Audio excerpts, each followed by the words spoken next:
When you hear about variants of concern, variants of interest, mutations, double or triple mutations, what does that mean? And what action does the public need to take to protect themselves? Hello and welcome to Science in 5. I'm Vismita Gupta-Smith. Giving us an update on variants today is Dr. Maria Van Kerkhove. Maria, give us an update on the variants that are circulating right now. Thanks for having me back. There are several virus variants that WHO is tracking around the world. The SARS-CoV-2 virus, the virus that causes COVID-19, is evolving. This is natural evolution, and the virus is expected to change the more the virus circulates around. Currently, there are 4 variants of concern that WHO is tracking around the world. The B.1.1.7, which was first identified in the United Kingdom, the B.1.351, which was first identified in South Africa, the P.1 variant, which was first identified in Japan from travelers from Brazil, and now we've recently classified the B.1.617, which is first identified in India. Now, it's really important that you look at the latest information from WHO because this is a fast-changing situation. The latest information we have on all of our variants of interest and variants of concern that we are tracking are released on our website in our weekly epidemiologic sitrep.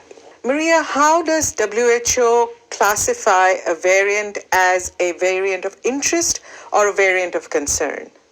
Variants of interest have properties, have mutations that have been identified that need further study.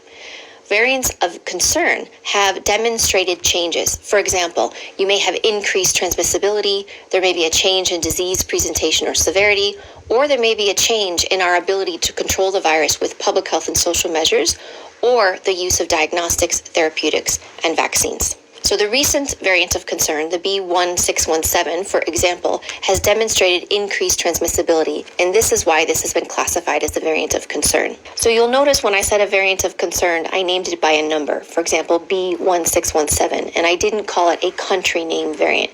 It's really important that we don't do that. We don't say country X variant because that really adds a stigma associated with these variants.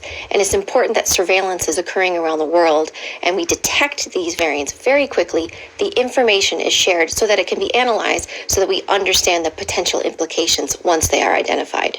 What does this mean for the public?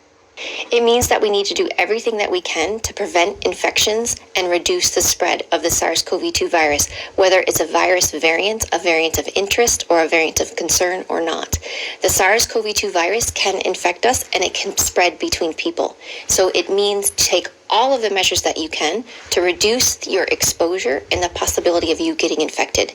It means physical distancing, avoiding crowded spaces, spending more time outdoors than indoors. If you are indoors, make sure that there's good ventilation. It's about having clean hands and wearing a mask properly over your nose and your mouth, practicing respiratory etiquette, being well informed, and no matter what you do, know what your risk is and take steps to lower your risk. And lastly, when it's your turn, get vaccinated. There are many studies underway studying the properties of each of these variants of concern in terms of transmissibility, severity, and impact on diagnostics, therapeutics, and vaccines. So far, from the information that we have, from the studies that are underway, and the results that are available, the public health and social measures, the diagnostics, therapeutics, and vaccines do work against these virus variants. We are learning every day, and as soon as we have more information, we will share this with you. Thank you, Maria. That was Dr. Maria Van Kerkhove giving us an update on virus variants. Until next time then, stay safe, stay healthy, and stick with science.